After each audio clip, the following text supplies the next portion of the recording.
오늘 우리에게 주시는 하나님의 말씀은 구약성경 시편 63편 1절에서 7절까지 말씀입니다. 구약성경 시편 63편 1절에서 7절까지 말씀 한 절씩 교독하겠습니다. 하나님이여, 주는 나의 하나님이시라. 내가 간절히 주를 찾되 물이 없어 마르고 황폐한 땅에서 내 영혼이 주를 갈망하며 내 육체가 주를 앙모하나이다.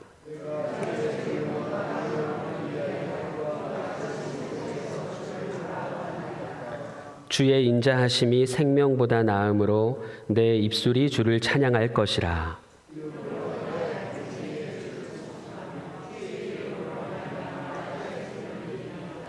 골수와 기름진 것을 먹음과 같이 나의 영혼이 만족할 것이라. 나의 입이 기쁜 입술로 주를 찬송하되.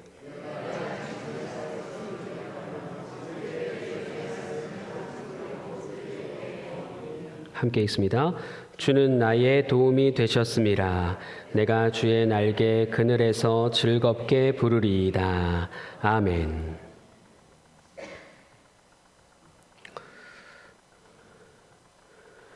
우리의 신앙 생활은 끌려가는 신앙이다, 이렇게 말할 수가 있겠습니다. 그냥 끌려가는 겁니다. 우리에게 주도권이 있는 것이 아닙니다. 내가 새벽 기도를 해봐야지 피곤하기만 합니다. 내가 금식을 해봐야지 배만 더 고픕니다. 내가 봉사를 해봐야지 상처만 받습니다. 그래서 내가 아무것도 하지 말아야지 깊은 수렁에 빠집니다. 이제 그때는 마음이 꺾이는 것입니다. 마치 물에 빠진 사람이 버둥거리면 그 몸이 뜨기보다는 더 깊이 가라앉는 것과 같습니다. 심지어 그렇게 버둥거리다 보면 구조자까지도 같이 죽게 되는 것이죠. 물에 빠진 사람은 어떻게 해야 됩니까? 구조자한테 그냥 매달려 있어야 됩니다. 붙들려 있어야 합니다. 그러면 사는 겁니다. 만약에 이 물에 빠진 사람이 내가 한번 구조자도 구조해 보겠다, 이렇게 생각하면 어떻게 되는 겁니까? 같이 빠져 죽는 겁니다. 붙들린 사람이 이렇게 구조자한테 붙들려가지고 뭐라고 이야기하겠습니까? 한번 상상해 보세요. 물에 빠졌다가 이제 건져지는 거예요. 구조자가 뒤에서 목덜미를 잡고 뒤로 헤엄을 치면서 끌고 가는 거예요. 그럼 뭐라고 말할 수밖에 없겠어요? 살았어. 중얼거릴 뿐이고, 그리고 그동안 쉬지 못했던 그 숨을 깊이 쉬게 되겠죠? 그리고 드는 마음은 나를 살려준 이 구조자에게 고마울 따름입니다. 근데 어떻습니까? 이렇게 매달리기만 하면 된다 하는 거 말이 쉬운데 우리의 신앙생활, 그리고 우리의 삶은 항상 버둥거리는 삶입니다. 쉬지 않고 버둥거립니다. 우리는 맨날 힘들어요 주님, 죽겠어요 주님, 할 수 없어요 주님 하면서도 쉼 없이 버둥거립니다. 그런 사람이 늘 이렇게 생각합니다. 살기 위해서, 누군가의 명예를 드높이기 위해서, 나의 만족과 욕구를 채우기 위해서, 그리고 나의 의로움을 위해서 자꾸만 뭔가를 해야 된다고 생각합니다. 아까 얘기했던 것처럼 심지어 이렇게까지 생각하죠. 내가 구조자를 구해야 한다.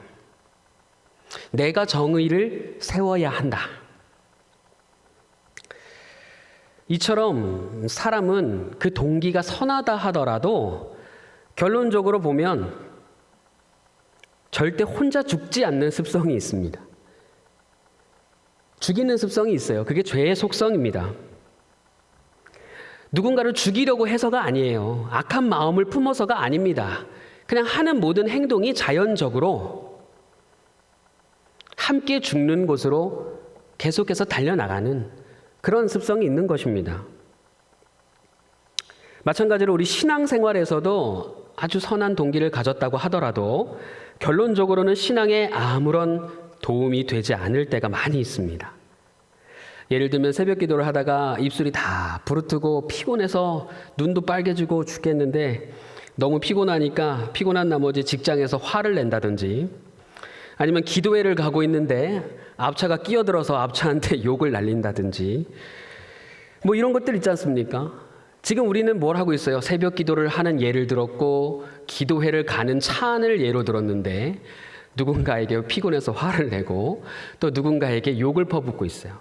이거는 그 해당하는 당사자가 됐든 그 일을 당하는 사람이든 참 마음이 어려워지는 대목입니다. 오늘 시적인 화자가, 이 시에서 나오는 화자가 다윗으로 추정되지만 다윗이라고 추정하지 않고 그냥 시적 화자라고 말할게요. 이 시적 화자가 이런 심정, 꺾인 마음을 품고 지금 주님께 나아온 겁니다. 지금 내가 그 당사자가 됐든 아니면 지금 예를 든 것처럼 퍼붓고 해대는 사람에게 당했든 어떤 입장이든 간에 하나님을 찾아서 나온 겁니다. 아마도 그 상황은 성전이라고 하는 그런 어떤 공간적인 상황을 염두에 두고 하는 말인 것 같아요. 어쨌든 이 꺾인 마음을 가지고 나온 이 사람이 성전으로 왔는데 성전에 나와서 이렇게 이야기를 하고 있습니다. 2절 말씀입니다. 2절 말씀을 함께 보시면요. 함께 읽어볼까요? 시작.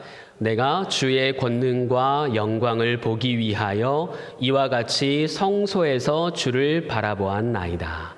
자, 지금 성소라고 하는 단어가 나왔기 때문에 성전이라는 상황을 전제했는데 뭘 하기 위해서 나왔다고 했습니까? 주의 권능, 권세와 능력과 영광을 보기 위해서 나왔다라는 거예요. 저 문장만 보고서 우리가 이제 해석을 하자면 이 시적 화자가 영적으로 아주 굉장히 깨어있는 사람처럼 그렇게 느껴질 수 있어요. 그런데 그게 아니라 지금 이 사람은 지금 저 말은 뭐냐면 주의 영광 그리고 주의 권능을 보기 원한다라는 말은요. 내가 잘못이 없다는 거를 주님께서 밝혀주세요라고 하는 말이에요. 내가 잘못이 없고 나는 떳떳하고 의롭다는 것을 주님이 확증해 주세요라는 그런 말이라 이 말입니다. 오늘 읽지는 않았지만 9절 말씀이 있거든요. 여러분 성경책을 찾아보셨거나 휴대폰으로 켜놓으셨으면 9절을 한번 보시면 아마 이 시적 화자를 괴롭히는 어떤 존재가 있었던 것 같아요. 그 뭔가 원수로서 대하는, 심판받았으면 좋겠는 어떤 대상이 있는 겁니다. 그 대상을 전제로 하고 있는데 그 대상에게 나의 의로움, 그러니까 한마디로 그 대상은 잘못이 있고 나는 잘못이 없다라는 거예요. 그거를 주님께서 확증해 주실 때 내가 주님의 권능과 영광을 볼 것이다 라고 판단하고 있는 거예요. 자기의 의로움, 자기의 떳떳함을 하나님께서 증명해 주세요라는 그런 목적을 가지고 성전으로 피했다 이 말입니다. 자, 그런데 이 상황이 얼마나 억울하고 또 얼마나 간절했는지요. 다시 한번 1절 말씀을 보시면 그냥 말씀으로 보세요. 1절 말씀으로 보시면 물이 없어 마르고 황폐한 땅이라고 하는, 마치 광야를 뜻하는 듯한, 광야를 생각하게 하는 그런 단어들이 나오고 있어요. 그래서 그곳에서 내 영혼이 주를 갈망하며 내 육체가 주를 앙모한다 그랬습니다. 여러분 시편에서는요, 영혼과 육체를 분리하지 않아요. 영혼과 육체를 오히려 하나로 봅니다. 그러니까 영혼 따로 육체 따로가 아니라 그냥 나의 삶 자체가, 내 삶 자체가 마치 사막에서 물을 찾는 것처럼 아주 간절하고 갈급하게 뭔가를 찾고 있다라는 건데, 그만큼 그 원수로부터 당한 게 억울하다는 거예요. 그만큼 그 정의를 찾는 일, 그 원수, 나를 괴롭히는 그 존재가, 그 대상이 어떻게 됐으면 좋겠는 그 마음이 아주 간절하다라는 것입니다. 그와 같은 간절함으로 지금 주님 앞에 나와 있는데, 아이러니하게도 어떤 일이 일어났는지는 모르겠지만 갑자기 이 시적 화자의 말이 찬송으로 바뀌어버립니다. 뭐라고 찬송을 하고 있냐면 3절입니다. 3절. 우리 3절을 다 같이 한번 읽어볼게요. 시작. 주의 인자하심이 생명보다 나음으로 내 입술이 주를 찬양할 것이라. 주의 인자하심이 생명보다 나음으로 내 입술이 주를 찬양할 것이라. 분명히 앞에서는 지금 거의 하나님한테 따지는 정도였어요. 나의 죄 없음과 나의 의로움을 밝혀주세요. 그리고 저 원수가 잘못했다고 나한테 말해주시고 저 원수를 벌하겠다고 약속하세요. 근데 갑자기 주님의 인자하심이라고 하는 성품이 나오더니 그 주님을 찬양하고 있다라는 것입니다. 도대체 무슨 일이 일어났을까? 그 성전 안에서 머무르고 있던 그 화자의 입에서 찬송이 왈칵 터져 나오는데 그 찬송은 흡사 왈칵 터져 나오는 눈물과 울음과 같았을 것이다. 저는 그렇게 생각을 해봅니다. 여러분, 제가 그 잠언 31장 10절부터 나오는 현숙한 여인에 대해서 설교를 한 적이 있습니다. 저의 수요기도의 우리 교회 부임 설교였어요. 잠언 31장 10절부터 현숙한 여인에 대해서. 그 현숙한 여인이 어떤 삶을 살았는지를 여러분 집에 가서 한번 읽어보세요. 고난주간에 읽기에 아주 딱입니다. 그 여인이 어떻습니까? 밤낮 없이 일해요. 누굴 위해서 일하냐? 자신이 거느리고 있는 집의 사람들, 가족들, 그리고 자신이 함께 거느리고 있는 종들을 위해서 쉴 새 없이 일해요. 낮에도 일하고 밤에도 일하고. 여러분 밤새 보셨죠? 어떻습니까? 눈이 퉁퉁 붓고 빨개져요. 충혈되고요. 그리고 이 당시에 추운 겨울이었어요. 추운 겨울이니까 그 종들이 입을 옷을 손으로 다 기워서 만드는 거예요. 다 기워서 만든 옷을 그 잠언에서는 홍색 옷이라 그랬거든요. 그 홍색 옷을 솜으로 가득 채워진 그 따뜻한 옷을 종들 것을 다 만들어가지고 다 손수 지어서 입힌 거예요. 그 손이 어떻게 됐겠습니까? 빨래를 하는 거예요. 그 옷을 다 빨아야 되는데 어떻게 했어요? 찬물에 담가가지고 다 빨고 발로 밟으니까 손이고 발이고 다 부르트고 퉁퉁 붓는 것입니다. 그러한 삶, 문득 정말 내가 왜 이런 삶을 살아야 하나 싶은 생각이 들 수 있을 정도의 아주 고통스럽고 고난의 삶을 살고 있었는데 그 자신의 부르튼 손, 헝클어진 머리, 퉁퉁 부은 손과 발, 그리고 충혈된 눈, 이 자신의 몰골, 젊었을 때는 정말 아름답고 예뻤는데 그런 몰골은 온데간데 없고 그저 부산하고 초췌한 자신의 얼굴을 보면서 갑작스럽게 짠한 거예요. 그런 모습을 보면서 터져 나오는 그런 눈물과도 같은 그런 모습. 혹은 바울이 전도하다가 정말 오만 가지 고생을 다 했잖아요. 매도 맞고요. 무시도 당하고요. 사람들한테 배신당하고요. 배를 타고 가다 파선하고요. 정말 산전수전 공준전 다 겪은 그런 고생스러운 완전히 땀과 눈물과 그 더러운 것들로 다 꾀죄죄한 그런 몰골, 그런 얼굴을 한번 생각해 보시라 이 말입니다. 그런 걸 봤을 때 어찌나 짠하든지요. 그 모습을 보면서 터져 나오는 그런 고백. 그와 같은 심정으로 드리는 고백이 바로 이 3절 말씀이었다라는 것입니다. 여러분, 여기서 주의 인자하심이 생명보다 낫다라고 했기 때문에 우리는 인자라고 하는 것과 생명이라는 것을 한번 이제 정리를 할 필요가 생겼습니다. 생명이라고 하는 것은요, 살아있는 좋은 것, 모든 아름다운 것을 뜻합니다. 아주 신선한 것, 야채나 과일이나 이런 걸로 비유를 하자면 아주 신선한 것, 몸으로 따지면 아주 건강한 것, 보는 것으로 따지면 아주 보암직하고 멋진 것, 좋은 것, 그것이 바로 생명입니다. 이 시적 화자에게는 지금 이렇게 얘기하고 있잖아요. 나의 의로움을 빨리 인정해 주세요. 결국 자신의 모습이 생명, 아주 좋아 보이고 아주 의로워 보이고 아주 멋져 보이는 그런 상태를 아마 의미할 것입니다. 자신일 거예요. 생명이라고 하는 단어가 곧 자신이라 이 말이에요. 근데 자신이 살아있는 것보다 하나님의 인자하심, 헤세드라고 하는 거예요. 인자하심은 쉬운 말로 바꾸면 한결같은 사랑이에요. 한결같은 사랑. 이와 같은 한결같은 사랑, 하나님의 그 한결같은 사랑이 자신의 생명보다 더 낫다라는 고백입니다. 하나님의 사랑은 어떤 사랑입니까? 처음부터 있었고 그 첫사랑이 변하지 않는, 절대로 변하지 않는 그런 사랑이다. 자신이 얼마나 의롭든지 아니면 반대로 얼마나 만신창이든지 간에 상관없이 일관적으로 사랑하시는 아버지의 사랑, 그 사랑이 바로 인자라고 하는 단어로 표현된 말이다라는 것입니다. 하나님의 사랑이 여전하시다라는 것. 여러분은 지금 하나님의 사랑이 변함없이 한결같다는 것을 느끼고 계십니까? 하나님의 첫사랑이 여러분이라면 믿어지십니까? 이건 아멘 안 하시네요.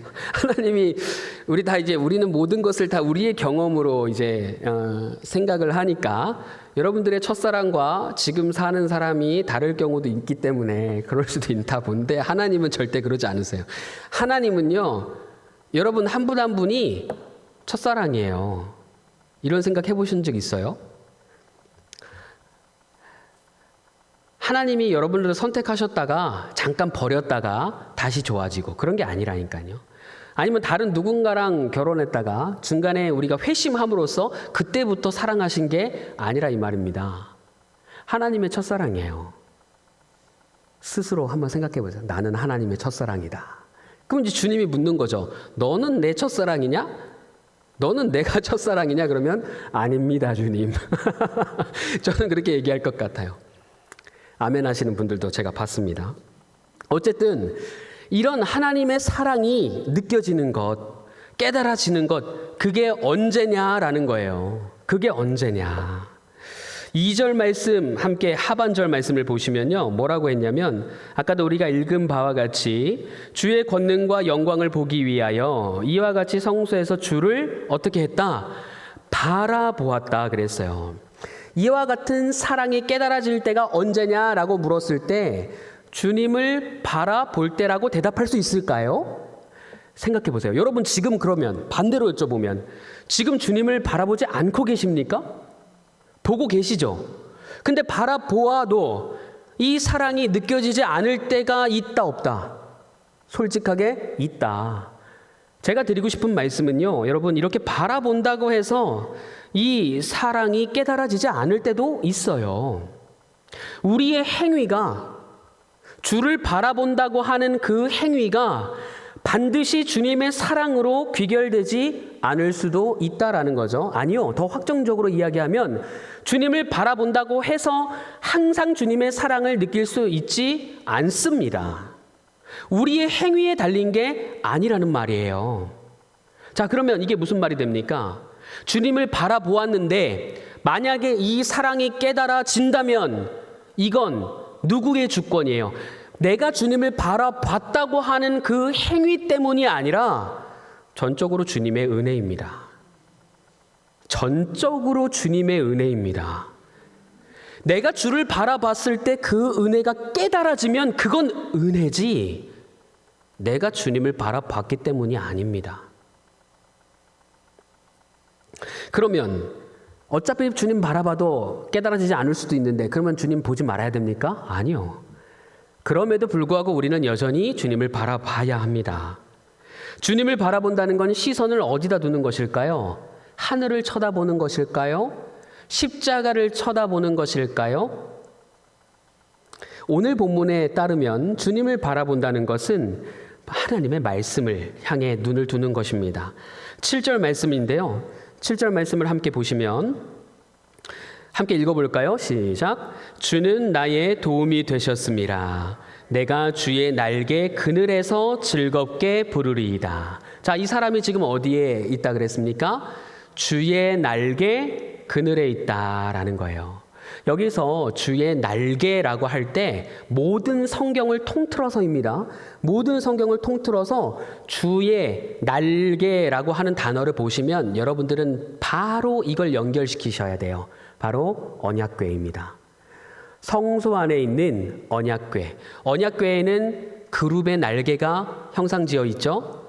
여기서 주의 날개 그늘 아래에 있다라고 하는 말은 주님이 우리를 보호해 주시는 그 손 아래에 있다라고 이해할 수도 있지만 더욱더 1차적인 의미는 하나님의 말씀입니다. 언약을 담고 있는 그 언약궤를 들이우고 있는 그 그룹의 날개를 상상하셔야 돼요. 결국 주님의 날개의 그늘에 있다라고 하는 말은 하나님의 말씀 아래에 있다라는 뜻입니다. 말씀 아래에 있다는 건 뭡니까? 자나 깨나 주님의 말씀을 붙들고 사는 거예요. 입에서 떨어지지 않게 한다라는 뜻입니다. 그래서 계속해서 주님의 말씀을 입으로 중얼거리고 읊조리는 그런 삶이라고 볼 수가 있는 것입니다. 하나님의 그 약속의 상징, 날개라고 하는 건 하나님의 약속의 상징, 언약의 말씀, 그것을 떠올려야 된다라고 했는데, 그렇다면 하나님의 약속은 뭡니까? 하나님의 약속. 여러분과 하나님이 하신 약속은 뭡니까? 개인적인 것이 아니라 우리 모두에게 하신 약속과 같아요. 우리 공동체에게 하나님께서 하신 약속은 뭡니까? 그렇죠. 내가 널 살릴 거야. 내가 너희를 살릴 거야. 내가 너희 교회를 살릴 거야. 결국은 건져내시고 살리시겠다는 약속이에요. 그 말은 곧 다시 말하면 너희를 죽기까지 사랑할 거야. 어느 순간에도 사랑할 거야 라는 약속이에요.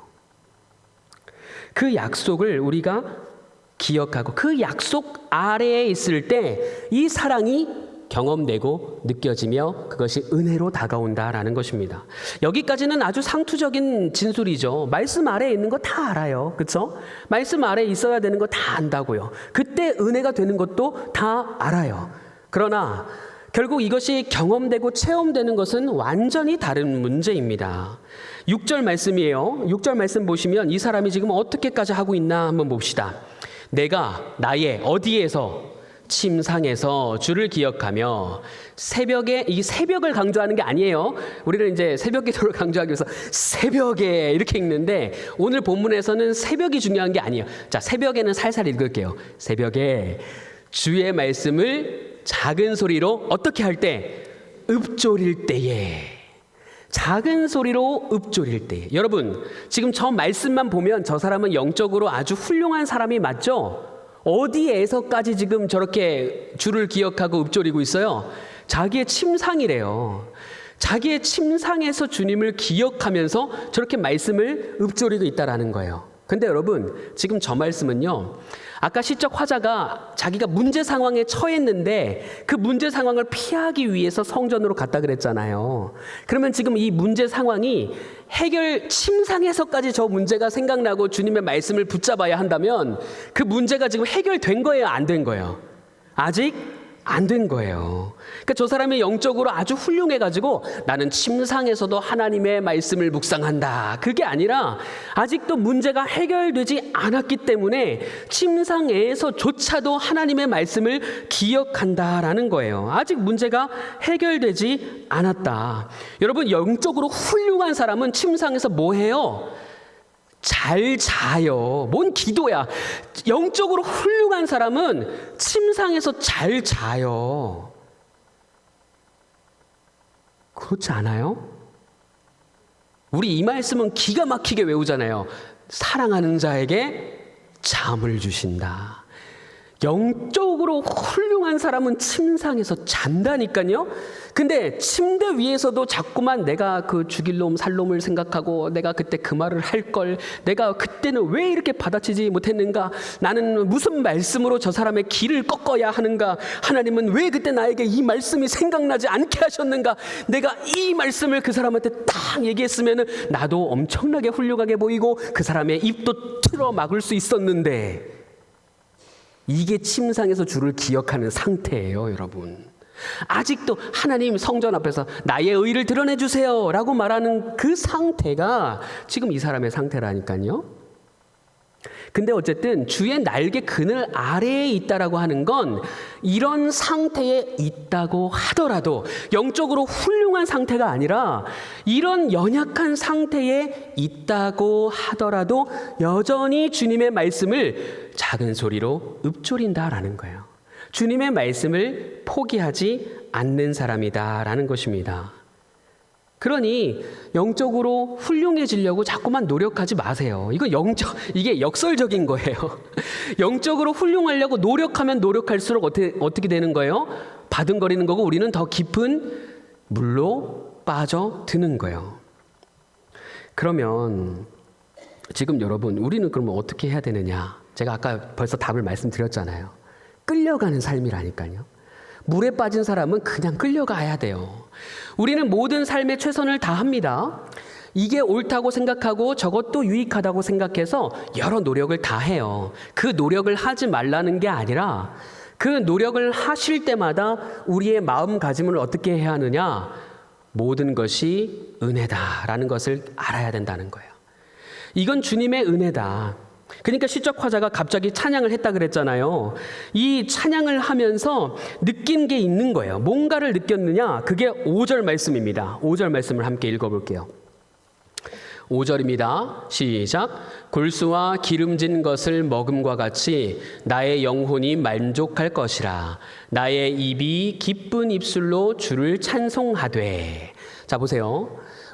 찬송을 하고 있는데 나의 영혼이 만족을 한대요. 근데 그 만족이 뭐냐면 아주 기름진 것을 먹는 것과 같은 만족이 있다라는 거예요. 아마도 지금 고난주간이라고 금식하시는 분들 계실 거예요.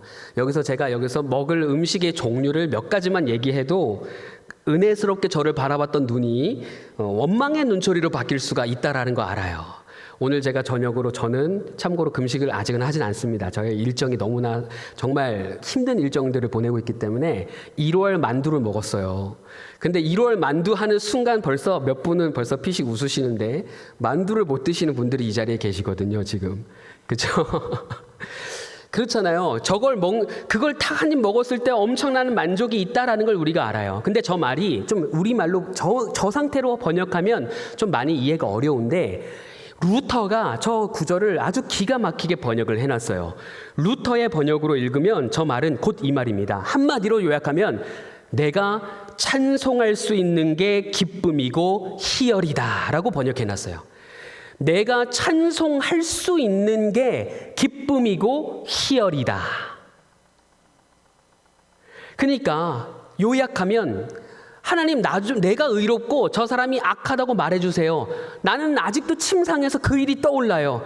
하지만 그럼에도 불구하고 내가 주님의 말씀을 읊조리면서 주님을 바라볼게요. 바라본다고 항상 은혜가 되는 거 아니었잖아요. 내가 그 사람과 원수처럼 대적하고 싸울 때도 주님을 바라봤는데 주님 그때도 응답 안 하셨잖아요. 그런데요, 주님 갑자기 그런 나의 손과 발과 나의 그 초라한 처지를 바라보며 주님의 성전 안에서 기도를 할 때 주님의 시선이 느껴지네요. 주님, 사실은요, 저 원망 다 내려놓고 내가 지금 살아있는 게 감사합니다. 내가 지금 주님께 찬송할 수 있는 게 감사고 기쁨이고 넘치는 만족이에요. 이 고백이 지금 시적 화자의 고백이다라는 것입니다. 여러분, 중요한 건 꺾이지 않는 마음이다라는 말이 최근에 유행했었어요. 중꺾마라고 해서 중요한 건 꺾이지 않는 마음 이러면서 포기하지 않는 그런 어떤 열정과 동기부여를 아주 불러일으키는 그런 말로 유행했었거든요. 근데 여러분 한번 생각해 보세요. 사람의 마음 중에 꺾이지 않는 마음이 있을까요? 성경에 의하면 세상 사람들의 마음 중에서 꺾이지 않는 마음은 없어요.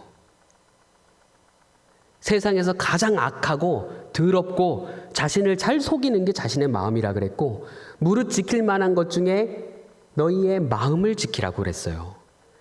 마음은 항상 꺾여요. 꺾이지 않는 마음이란 이 세상에 없습니다. 그러면 더 중요한 건 뭐예요?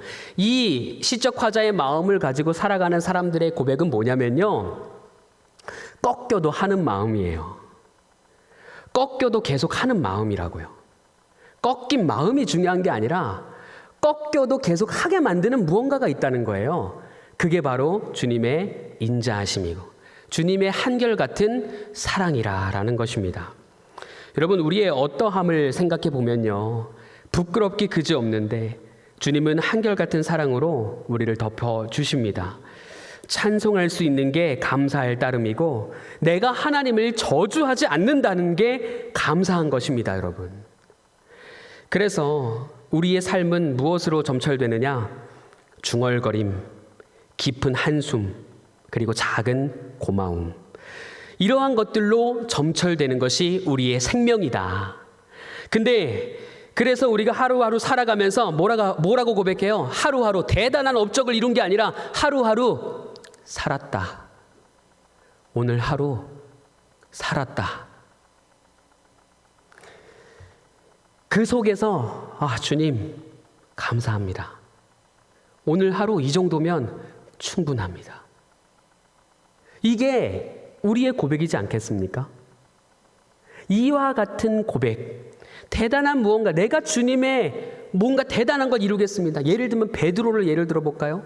예수님을 잡으러 온 제사장들과 그 종들이 검과 몽치를 들고 쫓아왔어요. 베드로가 어떻게 했습니까?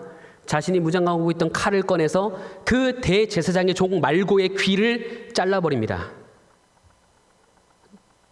나는 열심으로 한 거죠. 은혜 받겠다고 한 거예요.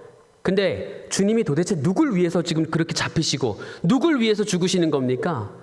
그 귀가 잘린 말고를 위해서도 십자가 지시는 거 아니었어요? 근데 베드로는 그 종의 귀를 자름으로써 그 사람이 더 이상 성전의 일을 맡지 못하도록 방해하는 역할을 해버린 거예요. 자신은 옳다고 생각했는데 도리어 예수님의 십자가를 지시는 그 목적과는 완전히 반대의 행위를 해버렸다 이 말입니다. 이게 우리의 모습이라는 거예요. 그 귀가 잘려나가서 귀를 붙잡고 피를 철철 흘리는 그 말고의 그 귀에 우리 주님이 손을 얹으시며 즉시 낫게 하셨다 그랬어요. 그러면서 제자들에게 말했어요. 아직은 참으라. 주님이 결국 십자가를 지시는 이유는 모든 사람들을 살리고 건지시기 위함이다. 왜? 그 사람들을 사랑하시기 때문에. 우리는 사랑하고 그 사람은 저주하고 이게 아니라 이 말이에요. 그러므로 우리가 이와 같이 오늘 하루도 살아가면서 살았다. 여러분 한번 소리내서 해보실래요? 살았다. 주님 감사합니다. 이 두 문장을 하나로 합친 게 주의 인자하심이 내 생명보다 낫다라는 고백이에요. 이게 느껴지는 사람은 매일매일 감사하면서 겸손하게 살아갈 수 있는 거예요. 저는 어제 이후로 우리 장인 어르신의 목숨을 하루를 더 얻은 거에 감사해요. 다행히도 다시 의식을 찾으시고 다시 이제 활력을 약간 회복하셨어요. 제가 어제 새벽 기도를 마치고 가면서 우리 새벽 기도에 나오신 성도님들께 부탁하고 갔어요. 우리 장인 어르신을 위해서 기도해 주세요. 마지막 시간을 보내시고 계신 것 같아요. 덕분에 다시 그 하루를 얻었어요. 어제 그 하루가 지나 밤새도록 저희 집에서 우리 아버지 마치 유언과 같은 이야기를 저에게 다 계속 하셨거든요. 그 밤새 그 이야기를 듣다가 새벽 기도 설교하러 온 거였거든요.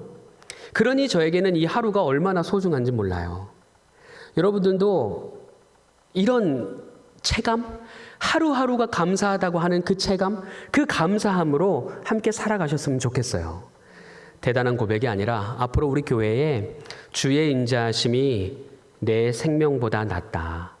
내가 살아있는 것만큼이나 그 생명보다 주님의 그 한결같은 사랑이 훨씬 낫다 하는 그 찬송이 울려 퍼질 수 있기를 소원합니다.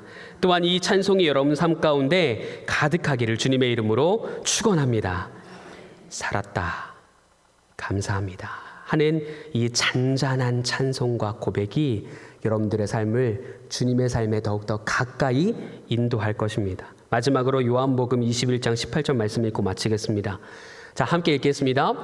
내가 진실로 진실로 내게 이르노니 내가 젊어서는 스스로 띠띠고 원하는 곳으로 다녔거니와 늙어서는 내 팔을 벌리리니 남이 내게 띠띠우고 원하지 아니하는 곳으로 데려가리라. 결국 성숙한 삶은 이렇게 고난 중에 있지만 하나님께 끌려가는 삶을 살아간다. 끌려가는 신앙. 그것이 나의 신앙이로구나. 때로 내가 원하지 않는 방향으로 끌려간다 할지라도 여전히 한결같은 주님의 사랑을 신뢰합시다. 주님의 미련함이 우리의 지혜보다 낫습니다. 우리의 지혜보다 하나님의 인자하심이 낫습니다. 그 사랑에 붙들리는 저와 여러분이 되시기를 주님의 이름으로 축원합니다. 함께 기도하겠습니다. 하나님, 이 시간 기도합니다. 우리의 신앙 별 볼 일 없는 것 같지만 그럼에도 불구하고 주님께 끌려가는 위대한 신앙임을 고백합니다. 끌려가는 것이 살아남는 것임을 기억하게 하시고, 주님, 오늘 하루 살았다. 주님, 감사합니다. 하는 이 찬양으로 인하여서 우리가 침상 위에서 평안하게 잠을 이룰 수 있도록 역사하여 주시옵소서. 또한 우리의 삶에 하루하루 주님의 날개 그늘, 곧 주님의 말씀을 작은 소리로 읊조리며 우리의 입술에서 주님의 말씀이 끊어지지 않고 떨어지지 않는 삶 살게 하여 주시옵소서. 그렇게 주님을 바라보겠습니다. 그러나 주님, 우리가 주님을 바라볼 때라도 때로는 정말 주님이 숨어 계신 것처럼 느껴질 때가 많이 있습니다. 그럴 때라도 우리는 계속해서 주님을 주목하겠습니다. 하나님의 그 시선을 우리에게로 돌려주시옵소서. 우리에게 은혜를 베풀어 주시옵소서. 주님의 그 한결같고 신실하신 그 사랑으로 우리를 주님의 나라에까지 끌고 가 주시옵소서. 예수님의 이름으로 기도합니다. 아멘.